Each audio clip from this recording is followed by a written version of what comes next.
चुनाव जीतने के दावों के बीच भाजपा को सता रही ये सबसे बड़ी टेंशन। कांग्रेस के वरिष्ठ नेताओं का आकलन, पार्टी बहुमत के करीब।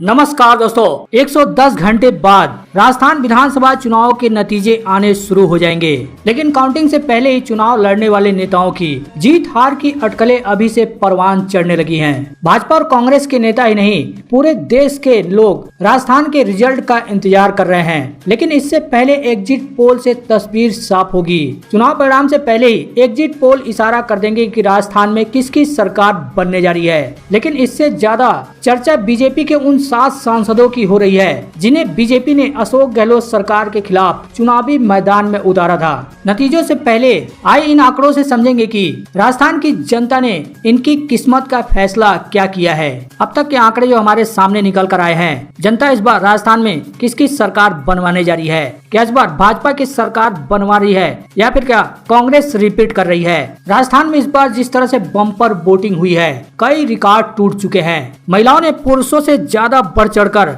मतदान में हिस्सा लिया। राजस्थान चुनाव में इस बार 1863 उम्मीदवारों की किस्मत का फैसला जनता ने ईवीएम में कैद कर दिया है। कई बार की अपेक्षा इस बार बढ़ चढ़कर लोगों ने मतदान में हिस्सा लिया, जिससे इस बार 75.45% मतदान दर्ज किया गया। पिछले 5 सालों का रिकॉर्ड देखे तो सबसे ज्यादा इस बार मतदान दर्ज किया गया है। 2018 में जहां 74.06% हुआ था, तो वहीं 2013 में 75.04% मतदान हुआ था। 5 सालों में सबसे हाईएस्ट मतदान फीसदी दर्ज किया गया है। अब इस बार बड़े वोटिंग परसेंटेज से किसको नुकसान हो रहा है, किसको फायदा हो रहा है, यह तो कुछ ही घंटों बाद पता चल जाएगा। लेकिन राजस्थान में हर 5 साल में सरकार बदलने का जो रिवाज चला रहा है, वो क्या इस बार बदलेगा। 20 साल का वोटिंग ट्रेंड ये भी कहता है कि जब भी मतदान प्रतिशत घटा है तो सीधा इसका फायदा कांग्रेस को मिला है, लेकिन जब भी मतदान प्रतिशत बढ़ा है इसका फायदा बीजेपी को मिलता है। हालांकि सत्ताधारी कांग्रेस पार्टी राजस्थान में हर 5 साल बाद सरकार बदलने का रिवाज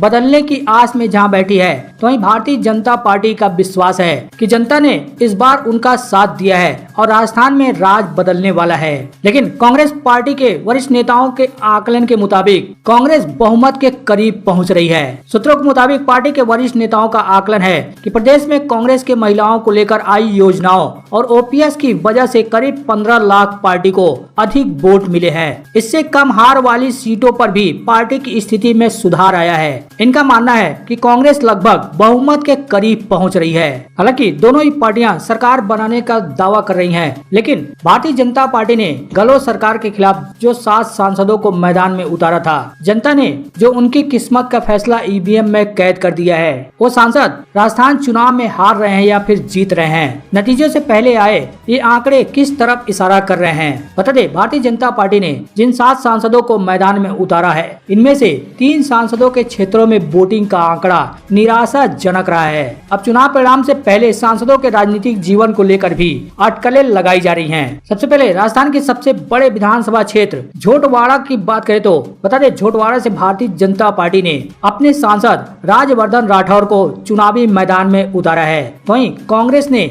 अभिषेक चौधरी के रूप में युवा और नया चेहरा राजवर्धन राठौर के सामने उतारा था। यहाँ बीजेपी ने अपने पूर्व मंत्री राजपाल शेखावत का टिकट काट दिया था। वहीं एक और दावेदार आशु सिंह सुरपुरा को भी मौका नहीं दिया गया। ऐसे में भारतीय जनता पार्टी यहाँ पर अपनों की बगावत में उलझी रही, जबकि कांग्रेस ने अभिषेक चौधरी के रूप में युवा और नया चेहरा सामने रखा। माहौल बीजेपी अपने पक्ष में बनाने में कितना कामयाब रही, यह तो कुछ ही घंटों बाद पता चलेगा। लेकिन वोटिंग परसेंटेज का जो आंकड़ा अलग कहानी बयां कर रहा है। बता दे, झोटाबाड़ में 1.39% वोटिंग कम हुई है। चुनाव आयोग के आंकड़ों के मुताबिक 2018 में यहाँ पर 72.40% मतदान हुआ था, लेकिन इस बार यहाँ पर 1.39% की गिरावट हुई है। यहाँ पर इस बार 71.01% मतदान परसेंटेज दर्ज किया गया है। यहाँ भाजपा के सांसद चुनावी मैदान में थे, उनके यहाँ पर उतरने के बाद भी वोटिंग परसेंटेज बढ़ने के बजाय घटने को लेकर कई मायने निकाले जा रहे हैं। वहीं अलवर की तिजारा विधानसभा सीट की बात की जाए तो यहाँ पर भारतीय जनता पार्टी ने अपने सांसद बाबा बालकनाथ को चुनावी मैदान में उतारा। तो वहीं बालकनाथ के सामने कांग्रेस ने इमरान खान को चुनावी मैदान में उतारा। अब यहाँ पर बाबा बालकनाथ की जीत होती है या फिर इमरान खान की जीत होती है, यह तो नतीजों के बाद ही पता लगेगा। लेकिन यहाँ पर 2018 में जहाँ 82.2% मतदान हुआ था, तो इस बार करीब 3% यानी 2.95% मतदान में बढ़ोतरी दर्ज की गई है। यहाँ पर कुल 85.15% मतदान हुआ है। यहाँ पर वोटिंग प्रतिशत बढ़ने के पीछे बालकनाथ की कैंपेनिंग बताई जा रही है। लेकिन अब देखना है कि सीट के नतीजे कितना उछाल लाते हैं। जिस तरह से कहा जाता है कि वोटिंग परसेंटेज बढ़ता है तो भारतीय जनता पार्टी जीतती है, यदि वोटिंग परसेंटेज में घटोतरी होती है तो कांग्रेस की जीत होती है। तब इस सीट पर वोटिंग परसेंटेज में बढ़ोतरी हुई है, तो अब देखना यह है कि कांग्रेस की जीत होती है या फिर भारतीय जनता पार्टी की जीत होती है। वहीं बीजेपी के गढ़ की बात करें तो यहाँ पर बीजेपी ने अपने गढ़ में राजकुमारी दिया को उतारा है। बता दें, राजस्थान की राजधानी की विद्यानगर विधानसभा सीट बीजेपी का गढ़ माना जाता है। इस बार यहाँ पर मौजूदा विधायक का टिकट काटकर भारतीय जनता पार्टी ने जयपुर के पूर्व राज परिवार की सदस्य सांसद दिया कुमारी को चुनाव मैदान में उतारा। तो वहीं दिया कुमारी के सामने कांग्रेस ने सीताराम अग्रवाल पर भरोसा जताते हुए उन्हें मैदान में उतारा। अब सत्ता की वापसी में जुटी भाजपा को इस सीट से पूरी उम्मीद है, लेकिन कांग्रेस ने भी यहां पर स्थानीय नेता को चुनावी मैदान में उतारकर बड़ा दांव खेला है। अब कांग्रेस को यहां पर भरोसा है कि सीताराम अग्रवाल यहां से सीट निकाल पाएंगे, लेकिन यह तो 3 दिसंबर को ही साफ हो पाएगा कि किसके दांव में कितनी सच्चाई है। बता दे, विद्यानगर सीट में इस बार 72.58% वोटिंग हुई है, जो पिछले विधानसभा चुनाव से 2% से अधिक हुई है। पिछले चुनाव में यहाँ पर 70.3% वोटिंग दर्ज की गई थी।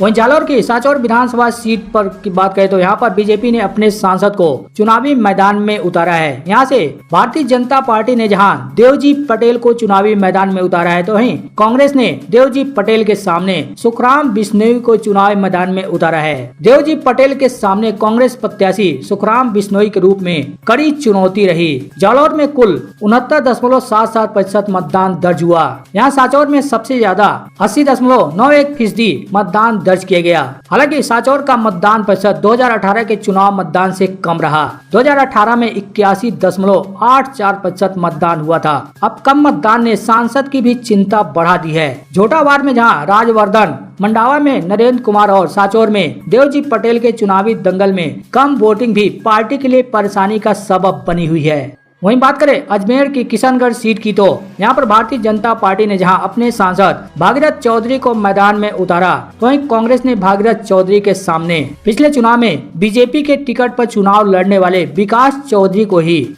चुनावी मैदान में उतार दिया। बता दे, टिकट न मिलने पर विकास ने इस बार कांग्रेस का हाथ थाम लिया था। यहाँ तीसरा मोर्चा सुरेश टोंक के रूप में भी मजबूत साबित हुआ है। निर्दलीय चुनाव जीत चुके टोंक की वजह से यहाँ भाजपा सांसदों की मुसीबतें बढ़ गई हैं। चुनाव आयोग के आंकड़ों के मुताबिक इस बार यहाँ पर 76.18% मतदान हुआ है। 2018 के चुनाव में यहाँ पर 74.70% मतदान हुआ था। वहीं सवाई माधोपुर विधानसभा सीट की बात करें तो यहाँ पर भारतीय जनता पार्टी ने जहाँ अपने सांसद किरोड़ी लाल मीणा को मैदान में उतारा है, तो वहीं किरोड़ी लाल मीणा के सामने कांग्रेस ने दानिश अबरार को चुनावी मैदान में उतारा है। इस बार कांग्रेस के वर्तमान विधायक दानिश अबरार के साथ ही किरोड़ी लाल मीणा को सबसे बड़ी चुनौती अपनी ही पार्टी की महिला नेता से भी मिली है। टिकट नहीं मिलने पर बागी हुई आशा मीणा ने यहाँ पर त्रिकोणीय मुकाबला बना दिया है। सवाई माधोपुर चुनाव में इस बार 70.58% मतदान दर्ज किया गया है। हालांकि 2018 के चुनाव के मुकाबले यहाँ मतदान ज्यादा हुआ है। 2018 में यहाँ पर